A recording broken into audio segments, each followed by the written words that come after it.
Man, that didn't get me pumped up. I thought I got put on timeout or something with all my curse words or something. But welcome to the Balking Dead. This show's still sponsored by Prize Picks, so go on over there, use that promo code Pub Sports. If you haven't, your first match deposit up to $100, they got you. So do you a favor, do us a favor, and go use that promo code. This video will end shortly, so if you're in Twitter world, hit that link, come join the chat, and let's get to the motherfucking monies. But I guess I'll have to pump my own self up since I couldn't get pumped up by my own theme song. But maybe later we'll have to get in there. So let's get to the monies. We're here to talk about it. Shout out to him. This is the Ship Pitch Whisperer Day, guys. Let's get my bad, Sharpie. Misplayed. Let's get to the money. Let's get to the Let's get to the money. Let's get to the motherfucking money.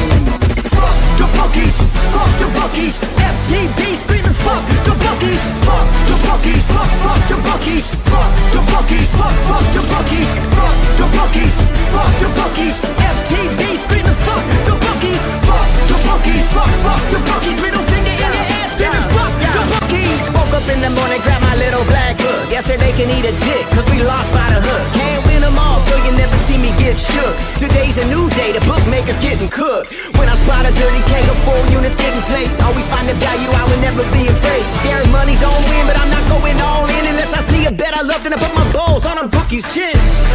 Let it all soak in, doubling my bread, winning money with my friends. If you got the itch and you wanna go big, follow Sharpie bets and you gon' really fucking win. This is not financial advice, it's entertainment. But if I find the right price, believe I'm parlaying it. You can see my spreadsheet, I'm winning, not just saying it. Profit in the green every week, I'm never negative. I can bet an ace or a shitty old picture. Pick the right spots cause I'm the K-pop whisperer. Shut up when I speak until you finally get the picture. I'm the best in the world, tell me you getting richer. Fuck the bookies, fuck the bookies. FTV screaming fuck the bookies, fuck the bookies, fuck the bookies, fuck the bookies, fuck the bookies, fuck the bookies, fuck the bookies. FTV screaming fuck the bookies, fuck the bookies, fuck the bookies. Middle finger in the air screaming fuck the bookies. Let's get to the motherfucking monies.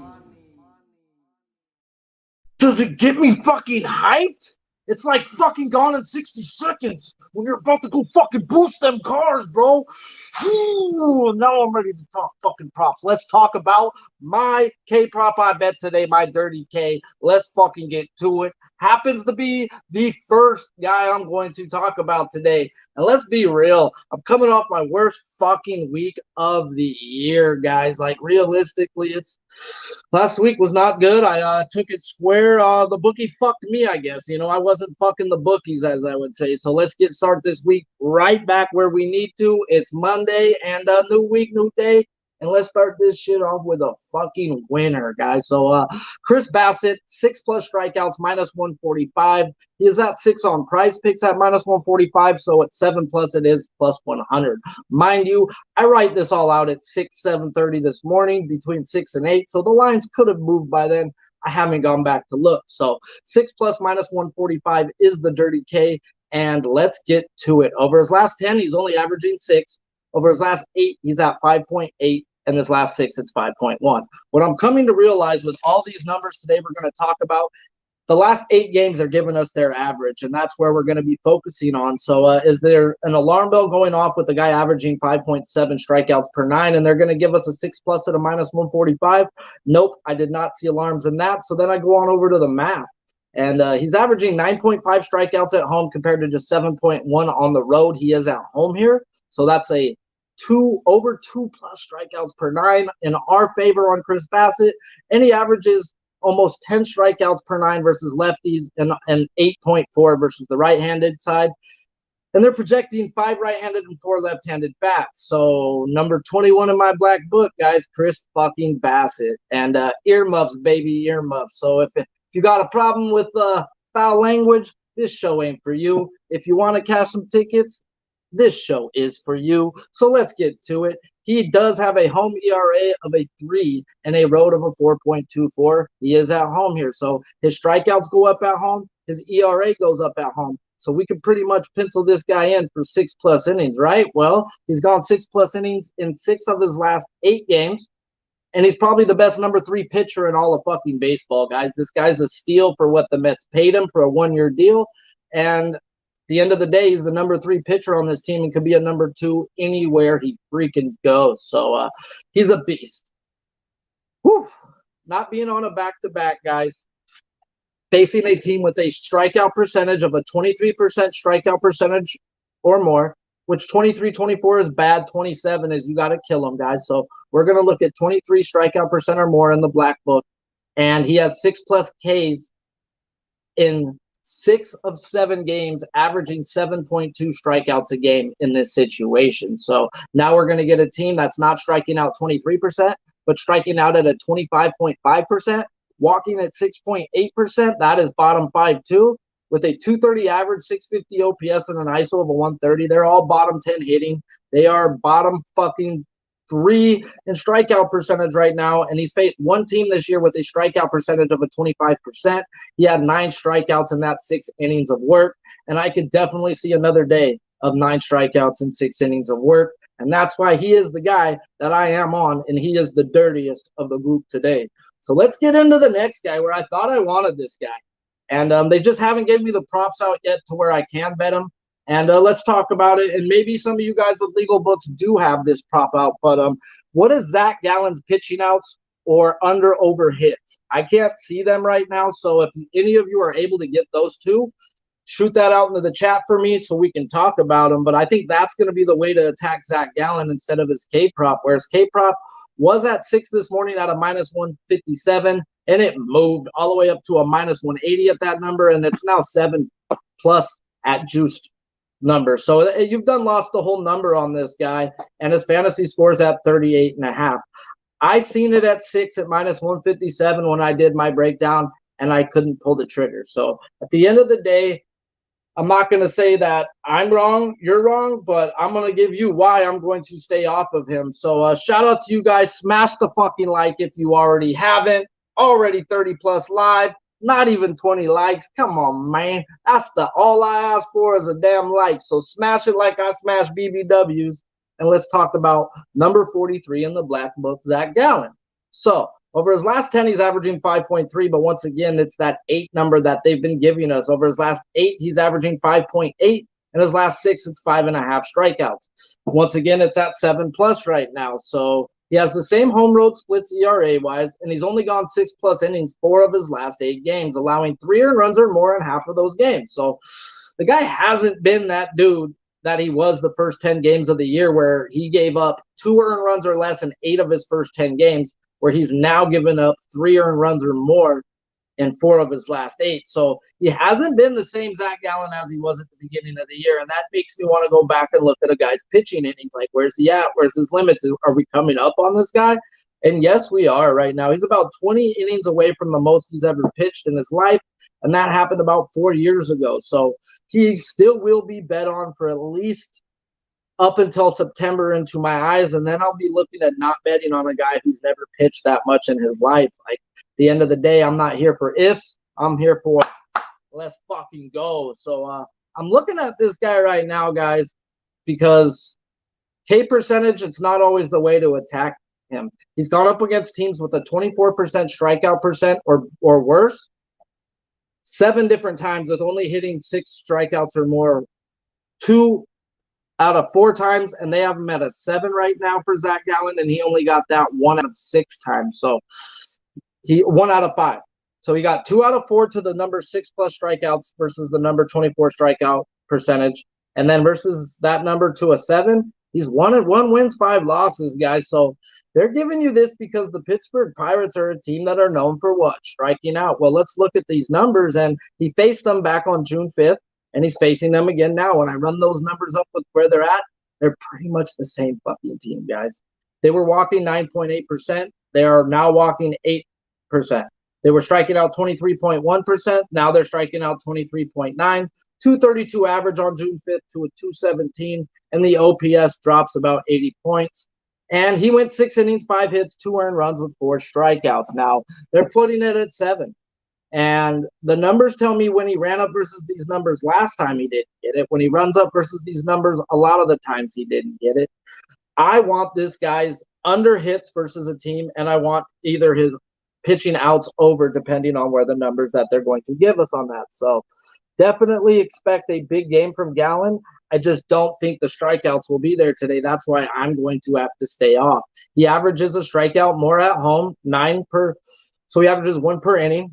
And then on the road, compared to the road, and then versus lefties and righties, he strikes out righties 1 per inning to just lefties 8.3. And they are projected 6 left-handeds and 3 right-handeds in the bat. So this guy, by the numbers, is going to have to go 6+ innings to get them 7 strikeouts, and he still may not get the strikeouts. He's talked about it numerous of times. He wants to go longer into innings. He wants to go longer into games, and by that, you need to pitch the contact. Well, that's one really good thing, guys, is this team just doesn't hit, and the reason why I want his innings, his hits under, is because how many lefties they're going to run as 6 left-handed bats, guys.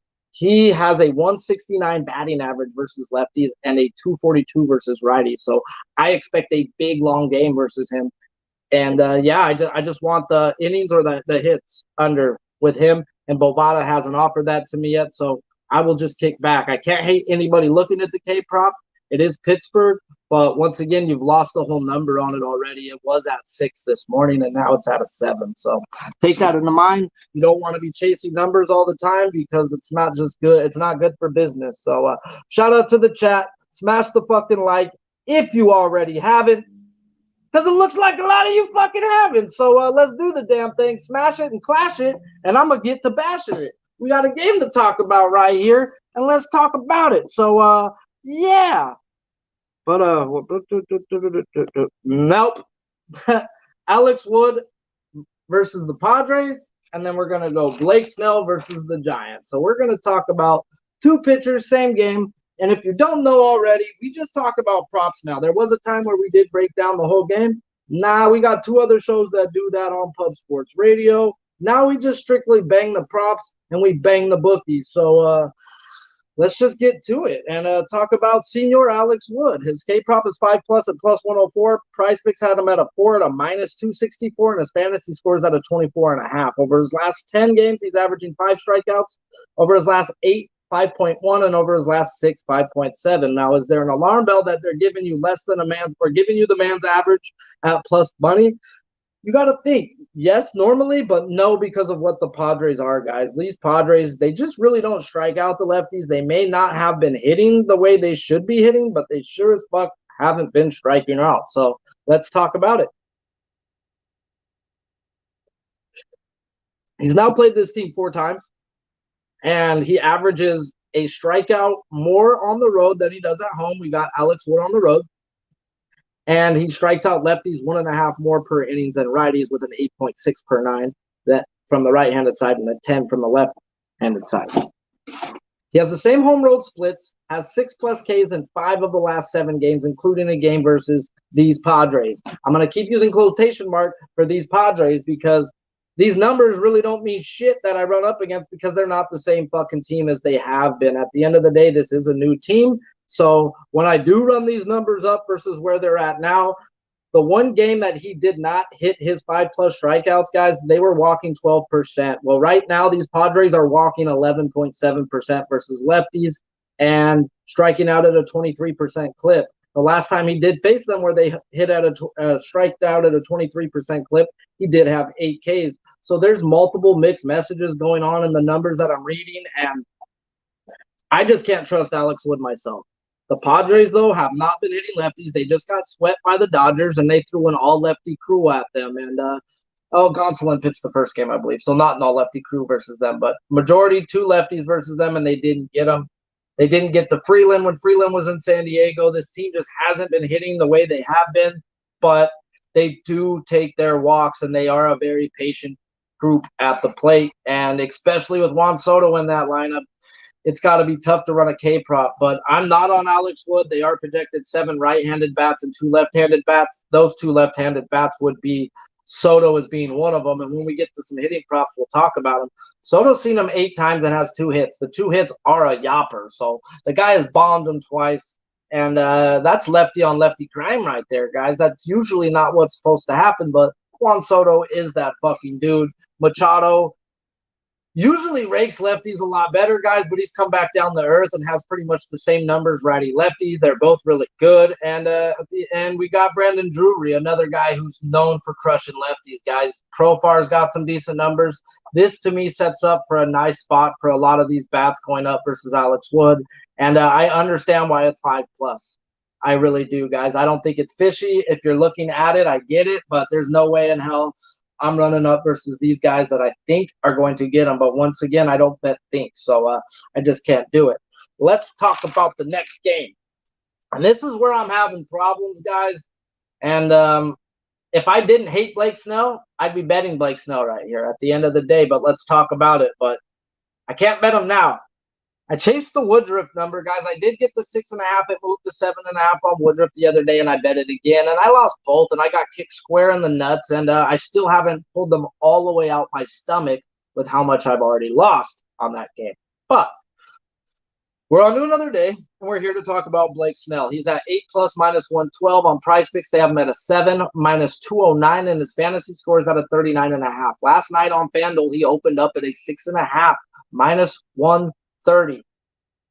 Shout out to my man Croc for shooting me all the good info that we need. And he gives me all the lines the night before because this is what I do. I fuck the bookies in the eye holes. I set my lines, and I'm able to call the line wrong and right. And if I would have looked at Blake Snell last night, I would have told him to hammer it at that number. But I'm glad I didn't, guys, because it's already moved up one. And the juice is the same now. So if you're looking at 8+, you're around that -110 to -120. You could have got that last night on FanDuel at a whole different number, guys. And if you're chasing numbers, it's not the best thing in business. But I get it with this guy. He is either an ace or he's a fucking dumpster fire. And it's which one are you going to get? I tend to bet on the guy when he's a dumpster fire. And when he quits on you, like he did on me in the Colorado game, he quit on me like my father. My father went for a loaf of bread when I was 2 and never came back. So I just can't bet on guys who fucking quit on me. So at the end of the fucking day, dude, Blake Snell, he's really good, guys. It's just there's times where he's just not. He can be inconsistent as they come or as dominant as they come. Over the last 10 games, he's averaging 6.9 strikeouts. Over the last 8, he's averaging 7.3. Over the last 6, it's 8.2 strikeouts a game. When we do the math on this man, he strikes out 11.3 at home compared to a 12.2 on the road. And left-handers, he strikes out at a 10.4 per 9 compared to a 12.2 per 9 versus the right-handed side. And the Giants are projected 7 right-handed and 2 left-handed. So before we even look at any other numbers here, just by those set of numbers, they're telling you by 6 innings he's going to have 9 strikeouts. Well, there's a lot more things telling me that too, guys. I just can't bet Blake Snell because Blake Snell fucking hates me and my family, and I just won't do it. So at the end of the day, let's talk about him. He has a home 3.69 ERA and a road 4.82. He is at home here. Is it a coincidence that his strikeouts go up on the road than at home? No, because he averages more base runners at home. You have more base runners, you tend to get more punchies at the end of the day. It's just the way it works out. So we already talked about we hated him, so let's not get into that no more. This guy can be an ace when he can control himself. 3 games versus San Francisco last year, he never went past 5 innings. Well, this ain't the same San Francisco team as last year, guys, so we can't even really take that in from the past to what they are now. Last year, they were a great team. This year, they're below mediocre. So definitely can't look at that and put too much emphasis on it. He did play this team July 8th, and he fucking put his nuts on the table, guys. This team was walking at a 10.3%. They're now only walking 9.3. They were only striking out at a 20.6 rate versus lefties, guys, now at a 25%. This is all telling me Blake Snell, 234, 246 average. The OPS has gone up 100 points to a 748, and the ISO's at a 175. But he had 6 innings, 1 earned run with 11 strikeouts versus this team on July 8th when this team was walking top 3 and striking out bottom 10. They are now striking out top 5, and they're still walking top 10. So everything by the numbers and by the books and by what he's done says this man's getting those strikeouts today. I will not be betting him. He's fucked me too many fucking times. But I said that last week too, guys, that I couldn't bet him, and I believe he went out there and did the damn thing. So maybe just me not betting the guy is just enough for you guys to bet him, because I don't know. I do know a lot of people who do say that if I fucking don't like somebody, they hit the under. Well, they got to be in my black book to be doing that. And I don't have Blake Snell in my black book. I'm not going to do a whole game log on this guy and track everything and end up burning my whole book of work on one guy.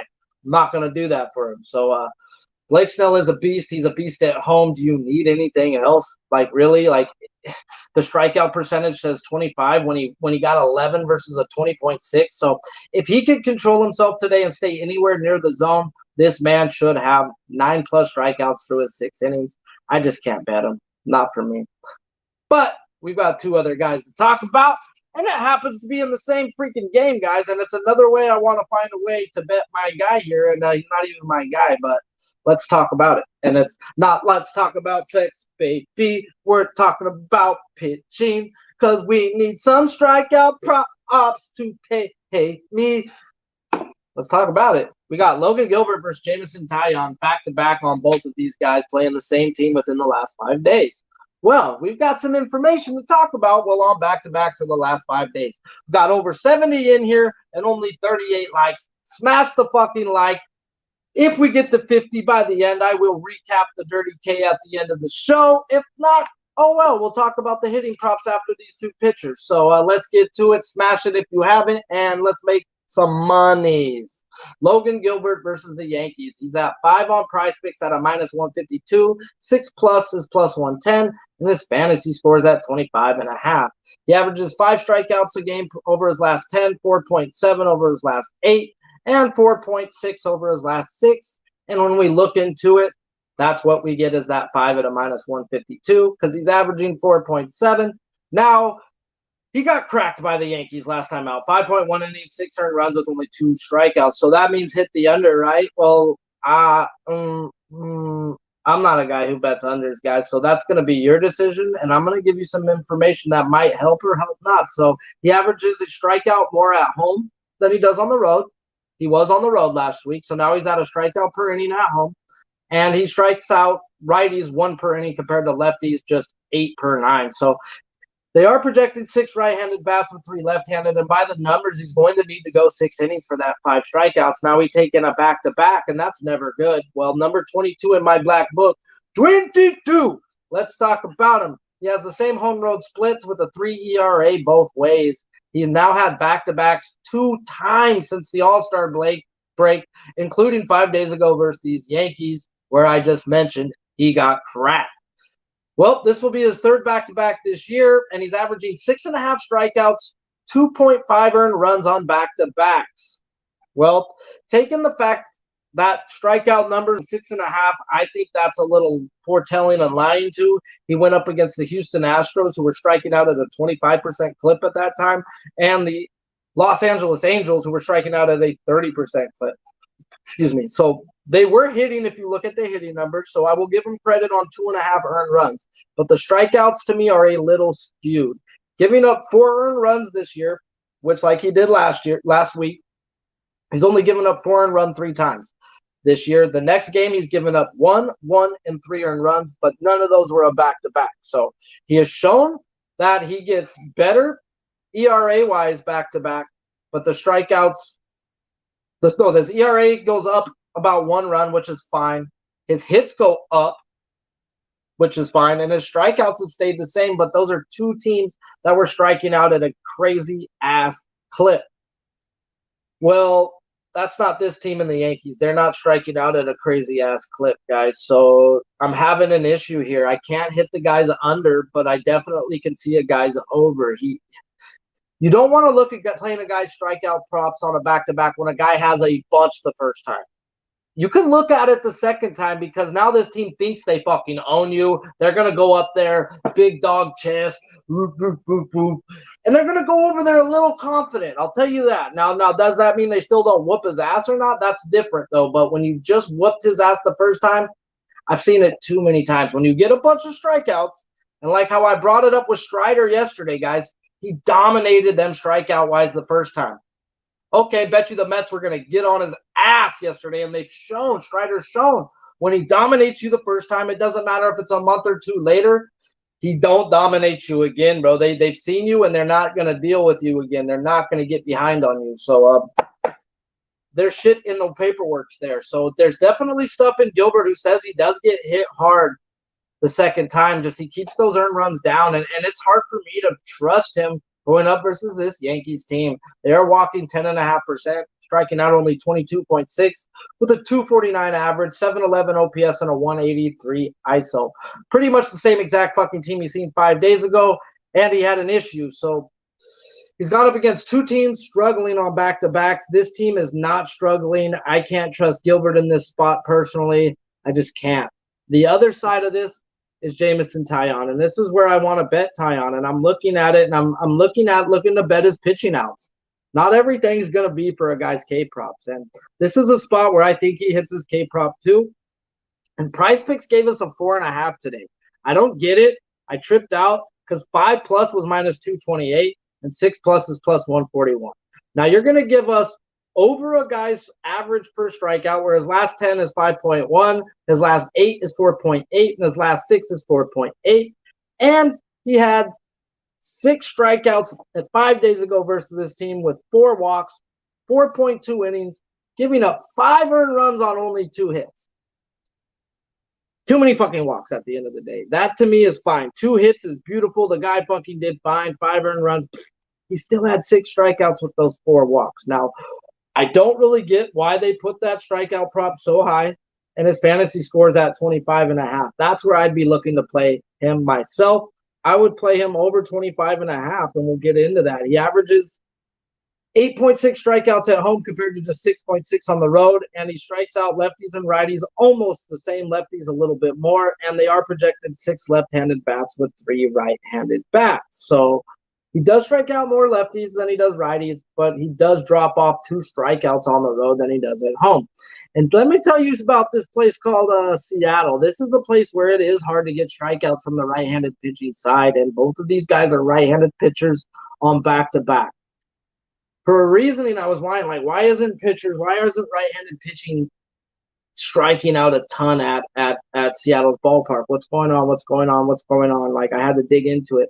I started pulling up images, Google Map images, and looking at images, and then I found it. I was like, oh, you suckers. Why does Mike Trout have the best home run, ERA, he's the best hitter in the history of baseball at Seattle's ballpark? Well, why? Well, if you look at where a right-hander releases the ball from left field, what do we got in left field? Well, we have a bunch of big black tarps. But in center field to right, we got a bunch of stands and white shirts, and it's hard to pick up the baseball. But on half of the field, you have nothing but black tarps. Do you know how easy it is to pick up a fucking baseball? If you do not hide a baseball, you get cracked. And the strikeouts tend not to be there because, they have a backdrop of black behind a white baseball to pick up. It's pretty easy to pick up a ball from the right-handed side in Seattle's ballpark. And pitching K-props there, you need to have a fucking good reason, because there's only a few guys that's hit it this year, and those guys are legit aces. And I'm not going to say Taillon's an ace, guys. So smash the like if you haven't. It looks like you already have. Almost at 100 live. And let's finish this off, and I'll recap the Dirty K and give you the hitting props of the day. But Jameson Taillon, at the end of the day, he does have a home 3.61 ERA and a road 4.47. But we are going to Seattle, probably the best away ballpark you can pitch in. Huge ballpark, and especially at night, home runs go to die here, guys. So this could be a game that it says over all over it because it's a back-to-back, but I think it's a Yankees smash spot. This guy shows me what he does in back-to-backs this year, guys. He's had 3 back-to-backs, and 2 of these back-to-backs were versus the Blue Jays and the Red Sox. I only mention that because we know those teams can crush, or at least the Red Sox can crush back when he played them. They're turning it around a little bit. Their pitching sucks, though. Well, that's for another day. So both those games, he averaged on the back-to-back, guys, 5+ innings, 5.5 hits, 1.5 earned runs. He averaged one more hit, not even average. He allowed one more hit a game on these back-to-backs He allowed one inning less on these back-to-backs, and his strikeouts pretty much stayed the same. In one game, it went 4-4, and then it jumped up in the second game, where the first game he got cracked. He got smoked by the Red Sox. 5 innings, 7 hits, 6 earned runs, only 3 strikeouts. 5 days later, he came back, 6 innings, 2 hits, 1 earned run, and 5 strikeouts. So this man is a 5-pitch pitcher. He obviously didn't have his shit the first time versus the Red Sox, and he obviously didn't have his shit the first time versus the Seattle Mariners 5 days ago.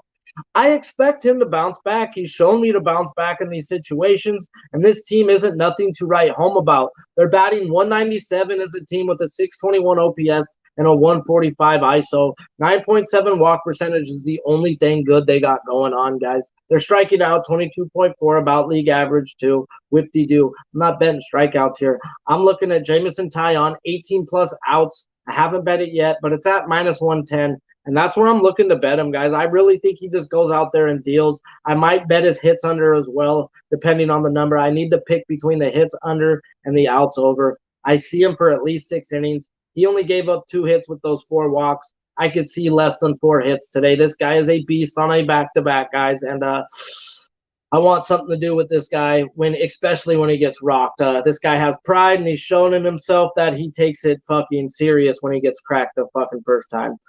Both games versus the Blue Jays were good, pretty much same exact game. So this guy's shown me good things on back-to-back, and I want to figure out a way to get at him on the prop side. So I just haven't figured it, and I will when I got a chance. Let's talk these 4, 5 hitting props. I think there's only 4. 4 hitting props, and then we're going to run through the dirty K of the day again today, guys. So we got to talk about some hitting, and Shohei Ohtani versus Cole Irvin is going to pop up on a lot of people's radars today. 22 plate appearances, batting .318. But what's the best part? What do we like on this show? 0 walks in those 22 plate appearances, guys. 4 strikeouts. 7 hits. He has 5 extra base hits in these 7 hits. 3 doubles and 2 home runs. Now, last week he did face Cole Irvin. It's a back-to-back for Cole Irvin. Never a great thing, guys. So he went 1 for 3 with a double, and that's pretty much his average, batting .300, and he gets a double. This is what he does on this guy. We like over 15 plate appearances, and we've got 22. 2+ bases with Shohei is plus 134. They did put his home run at plus 400. I'm going to shy away from that home run prop today. I get it, though. He does have 2 home runs off Cole Irvin, but Cole Irvin has allowed 10 of his 13 home runs to right-handed batters and only 3 to left-handed batters this year. So I'm going to look at the 2+ bases and attack it that way. They are giving me plus 131 on it. And when I look at this pin, over the last 30 days, it looks really good, guys. It's 9th with a 3.40, but it falls off over the last 2 weeks. They are now 20th in the league, and we got to take advantage of that, guys. So definitely Shohei Ohtani, pitcher versus good numbers, and a pin that just hasn't been so good for ERA over the last 15 days. So definitely give me some Ohtani time, please and thank you. And this is a guy that I'm going to have to stay off, but I got to read you the numbers. So Matt Chapman versus Jordan Lyles. 19 plate appearances. He has 2 walks, 6 strikeouts. That's okay, guys. The walks, 2 good, 6 strikeouts. Don't be afraid by strikeouts, guys, especially when I then read you the fucking power numbers that you're going to run. You're going to strike out when you're swinging for the fences. That's baseball. If you don't know that already, they'd rather have guys that hit home run and strikeouts than guys who hit 300. Why? It's not just chicks love to dig the long ball. It's fans love the long ball. They go there to see home runs. I'm one of the few people who go to a baseball game and leave once the no-hitter is done, unless it's a playoff game. But I've seen too much baseball to just go there and have a good, hunky-dory old time. Once the no-hitter's gone, on to the next game, guys. We'll see you another time. But I've walked out of suites and boxes, guys. I don't fucking care.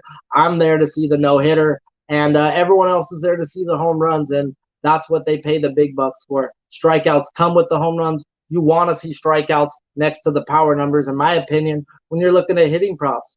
He has 6 hits. 4 of them are for extra bases, 1 double and 3 yoppers.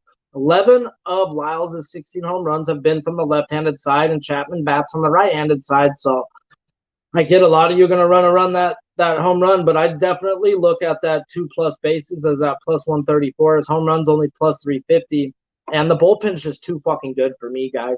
Over the last month, they were the first. Over the last 15 days, they're top 5. 2.5 ERA or less each way. No matter how you look at it, this pin has been good. So you really need to get this off of just Jordan Lyles. And where Chapman bats, he may only see him twice. And seeing him twice needs to mean you need to be batting 500, guys. So because I need 1 out of 2 of those being a hit. So I'm definitely going to have to stay off of him. He was on fire in the month of July, batting 325 after being ice cold to start the year, and then once again has gone ice cold since August has started. But once again, sometimes you need a pitcher like this, a pitcher you own, to get going again. So I don't hate anybody looking at Chapman. He does have some good power numbers off of him, and they're giving you plus money. So definitely can't hate it, but you got to take in bullpens as well, betting hitting props, guys, because it's not always starting pitching. And then we're going to talk about the last game. Shout out to the chat. Smash the like if you haven't. And you should already know who we're right back on today, guys. I'm right back in it, guys. 4 wins, 2 losses now since he's been on the Padres. Brandon Drury, over 2+ bases, plus 131. So what? You didn't get it. I'm also sprinkling his Yopper, plus 400. This guy owns lefties, period. 292 average to a 259. Slugging goes from a 467, which is good, to a absurd 632. His OPS goes from an 800 versus righties, which is good, to an absurd 959 versus lefties. This guy just fucking hits both ways. He swings both ways. And we're not talking about Hillcrest, guys. We're talking about baseball. He hits and he hits. 2+ bases and home run. I am on. And if you don't know, because I preach it all the time, he's number 2 in the league to Paul Goldschmidt with a plus 900 OPS on the breaking ball. What does that mean? Well, league average is 300, guys. This guy strokes lefties, he strokes righties, and he bombs breaking balls. Taking the fact of the Giants' pin over the last 15 and 30 days is bottom fucking 3 with a 5+ ERA. They've been under a bridge, sucking dick for milk money, and they're lactose intolerant. They just do it for free, pretty much, guys. And they're going through the motions over there in San Francisco. If anything, to me, I know the Padres haven't been hitting, but this is a get-right spot for the Padres, guys. This is a get-right spot, and Brandon Drury will lead that charge. And like I said earlier, Juan Soto, guys, they're giving me too much value on this man-child, bro. Like, it's not just starting pitching. I get it, lefty-on-lefty matchup, but the 2 hits he does have off this lefty are yoppers. And you're going to give me a plus 484? That's a weird fucking number. That sounds like 1.5 BBWs on a Saturday night, but fuck it. Let's get into it, baby. I ain't scared. Give me some plus 484 on Soto, and I'm taking him over 2+ bases is at plus 134. This bullpen that they're going against is trash, guys. I don't expect Wood to be out there more than 6 innings. Even if he's on, I don't expect more than 6 innings. And he's not going to be perfect. So this bullpen is that bad, guys, to where we can get it all off the bullpen. And I'm not big on Wood, guys. Wood, to me, is a end-of-the-rotation pitcher, guys. And this is where you get right. And too bad. You just ran into front end of the fucking rotation pitchers versus the Doyers because even fucking Anderson's been a solid number 3 like pitcher, guys, and he's actually been like number 1 type 2 numbers, but he ain't no ace. Let's just be realistic. But I don't even look at Alex Wood as being on Anderson's level. Anderson has been elite all year, guys. Don't let that shit fool you. Don't let that man fool you from last night. Don't let recency bias fool you. So I do expect these Padres to wake up today. Is what it is. If you don't know, you should know. The Dirty K prop of the fucking day is Chris Bassitt versus the Reds. I got him at 6+ at minus 145. And 7+ is at plus 100. His price picks is at a 6. So you would have to hit the 7 to get that. I'm on the 6, guys. At the end of the day, let's get to it. He's number 21 in the black book, not 22. That would be Gilbert. So let's talk about our guy. He's only averaging 5.8 strikeouts over the last 8 games, 5.8 a game. They're giving us 6+ at minus 148. Nothing to be worried about there. He averages 2.5 strikeouts more at home than he does on the road. We get him at home here. And he strikes out lefties 10 per 9 compared to righties 8.3 per 9. And they are projected 4 left-handed bats and 5 right-handed bats. The best fucking part, guys, is let's talk about the K percentage. And not everybody you just break down by the K percentage. And this is what's so great about the Black Book is I could figure out through multiple numbers, not just one, how to read a guy. And this with here, this is pretty simple how to read Chris Bassitt. If you're not on a back-to-back, we don't – oh, you damn right. That's my slogan. we'll get to that one at the end today. But yeah, definitely got it. If it's not a back-to-back, this guy's gone 6+ innings, 8 of his last 10 games, and he's been a beast, averaging 7.2 strikeouts over that time frame. Now, let's get into the 23% K rate in the Black Book. He has 6+ strikeouts, averaging over 7 a game versus that number, and he is 6-7 to that number. Okay, beautiful. Let's get into it even more. The Reds are walking 6.8%, striking out 25.5 with a 230 average and a 650 OPS. I gave you the numbers on a 23. He's only faced one team this year with over a 25% strikeout rate, and he went 6 innings, 9 strikeouts, and this team's hitting worse than the team he went up against. He should have 6 innings, 9 strikeouts versus these numbers in this team. I was all over the 6 today, and yeah, it's time to get right back into the fucking good. Fuck the bookies. And until next time, go on over to Prize Picks. Use promo code PUBSPORTS. Why? Your first match deposit up to $100. They got you. So do us a favor. Do you a favor. And yeah, do the damn thing. Go thank Sharpie that way if you haven't already. Without you guys, there ain't me. And go back on Pub Sports for me, guys. Connor and Gokster just put out their golf picks for the FedEx fucking Golf PGA Championships. And they've been hot, guys. This guy's been giving out some really good plus winners. They give out prize picks. They give out props. So if you don't know, there's other shows that put money in your pocket as well. And I'm going to put the link to my guy Danny Betts and Preston's boxing show at the end of this show. It'll shoot you on over there. Smash the like. It don't start till Wednesday. But once again, him and Preston came out with another plus 275 prop. 7 through 9 knockout prop that cashed, an underdog in the main event that cashed, plus 200 almost. These guys keep putting out winners. It's not just Danny. I know I preach Danny, but Preston's the fucking dude too. You guys need to tune into some of these shows, guys. At the end of the day, do yourself a favor. I know we all bet more than baseball. These guys are good at their sports. They're good at golf. They're good at fucking boxing and some other things they do. But I know they are good at that, guys. So do yourself a favor. Hit that notification bell for that Balking dead, guys, because there was another Bach yesterday. And not like a chicken, motherfucker. So until next time, we don't bet the same. We don't fuck the same. And we definitely don't smoke the same.